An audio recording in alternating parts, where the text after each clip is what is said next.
পুরো বিশ্বের কোটি কোটি ফুটবল প্রেমীর চোখ ছিল এই ম্যাচের দিকে।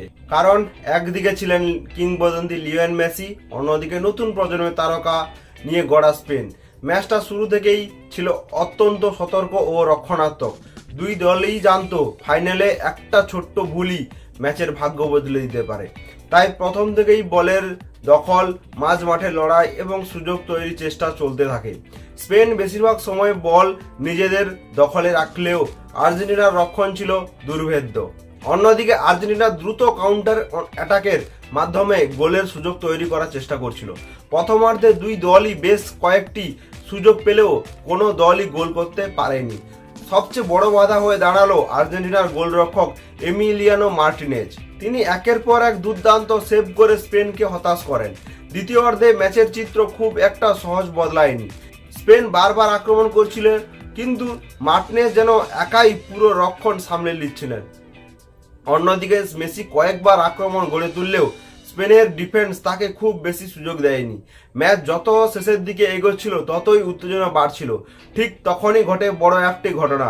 আর্জেন্টিনার মিডফিল্ডার এনজো ফার্নান্ডেজ একটা কঠিন ট্যাকলের কারণে লাল কার্ড দেখেন। ফলে ম্যাচের শেষ অংশে আর্জেন্টিনাকে খেলতে হয় মাত্র 10 জনকে নিয়ে। এই লাল কার্ডই ম্যাচের মোড় ঘুরিয়ে দেয়। অতিরিক্ত সময়ে স্পেন পুরোপুরি ম্যাচের নিয়ন্ত্রণ নিয়ে নেয়। তারা একের পর এক আক্রমণ চালাতে থাকে। এরপর নিকো উইলিয়ামস বল জালে পাঠালেও ভিআর যাচাইয়ের পর দেখা যায় আক্রমণ শুরুর আগেই ফাউল হয়েছিল। ফলে গোলটি বাতিল হয়ে যায়। মনে হচ্ছিল ম্যাচটা হয়তো টাই ব্রেকারে গড়াবে, কিন্তু 106 মিনিটে আসে সেই ঐতিহাসিক মুহূর্ত। ফেরান তোরেস বাম পায়ের এক দুর্দান্ত শটে বল জালে পাঠিয়ে দেন। গোলরক্ষক মার্টিনেজ এতক্ষণ অসাধারণ খেললেও এই শটটা আটকানোর কোনো সুযোগ পায়নি। এই এক গোলই শেষ পর্যন্ত ম্যাচের ভাগ্য নির্ধারণ করে দেয়। স্পেন 1-0 ব্যবধানে এগিয়ে যায়। শেষ মুহূর্তে আর্জেন্টিনা সর্বশক্তি দিয়েও সমতায় ফেরানোর চেষ্টা করলেও 10 জনের দল নিয়ে তার সফল করতে পারেনি।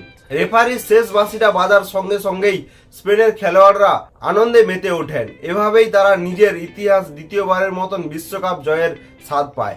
অন্যদিকে মেসি এবং আর্জেন্টিনার খেলোয়াড়দের চোখে দেখা যায় গভীর হতাশা।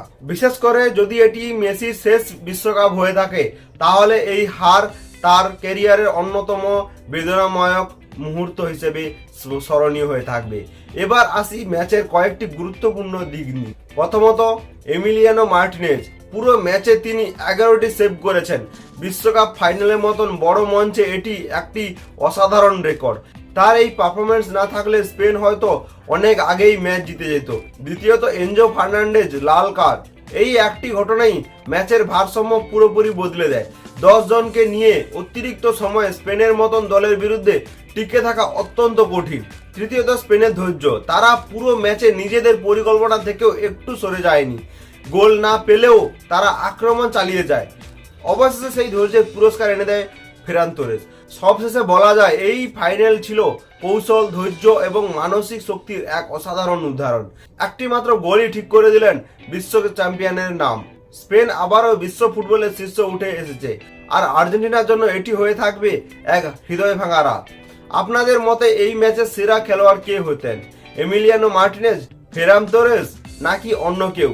আপনার মতামত অবশ্যই কমেন্টে জানান। যদি এমন আরো ফুটবল বিশ্লেষণ দেখতে চান, তাহলে ভিডিওটি লাইক করুন, চ্যানেলটিকে সাবস্ক্রাইব করুন এবং পাশে থাকা বেল আইকনটি চাপতে ভুলবেন না। ধন্যবাদ, দেখা হবে পরবর্তী ভিডিওতে।